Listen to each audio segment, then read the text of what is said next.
Katalog bilan qanday ishlaymiz? Assalomu alaykum. Men Kamala Haydarova. Bu darsda sizga eng oddiy, lekin eng samarali ishlash usullaridan birini ko'rsataman. Jamoamdagilar bundan allaqachon foydalanishyapti. Bu katalog bilan ishlash. Ko'pchilik katalogga oddiy qog'oz deb qaraydi, lekin men unga boshqacha qarayman.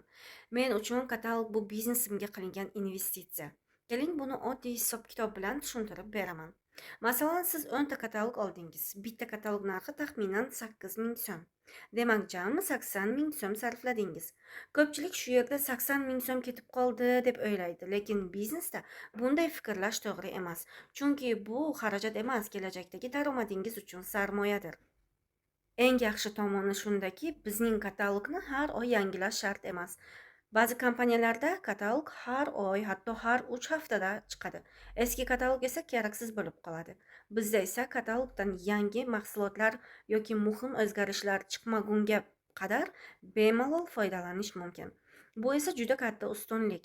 Endi tasavvur qiling, siz 10 ta katalogni turli nuqtalarga qoldirdingiz. Masalan, do'kon, dorixona, go'zallik saloni, tikuv sexi, o'quv markazi yoki odamlar ko'p kiradigan boshqa joylarga. 3-4 kundan keyin esa ularni olib boshqa nuqtaga qo'yasiz. Shu tarzda bitta katalog yarim yil ichida kamida 60 nafar odamning qo'liga yetib borishi mumkin. 10 ta katalog esa taxminan 600 nafar insonga yetib boradi. O'ylab ko'ring. Atigi 80 ming so'mlik kataloglaringizni 600 nafar odam ko'radi. Albatta, ularning hammasi ham buyurtma bermaydi, lekin ularning ichida mahsulotga qiziqadiganlar ham bo'ladi. Doimiy mijozlar ham chiqadi. Hatto keyinchalik biznesga qo'shiladigan hamkorlar ham chiqishi mumkin. Shuning uchun katalogni shunchaki qog'oz deb emas, yangi mijozlar va yangi tanishlar topish vositasi deb qarang.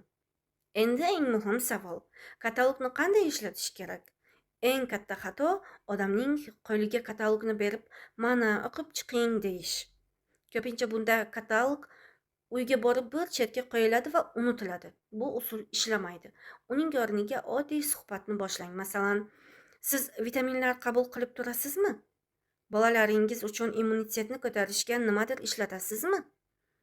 Bo'g'imlaringiz bezovta qilmaydimi? Teringiz uchun qanday parvarish vositalaridan foydalanasiz? Odam javob bergandan keyin ayting: "Shu muammo uchun bizda juda yaxshi mahsulot bor. Keling, katalogdan ko'rsataman." Mana shunda katalog haqiqatdan ham ishlay boshlaydi. Katalogni shunchaki tarqatmang, u orqali odamning ehtiyojini aniqlang va yechimni ko'rsating. Yana bir maslahat: katalogni boshidan oxirigacha ko'rsatish shart emas. Odamga aynan kerakli sahifasini ochib bering. Shunda u ham charchamaydi, siz ham vaqtni tejaysiz. Agar odam qiziqib qolsa, qolgan mahsulotlarni o'zi ham ko'rib chiqadi.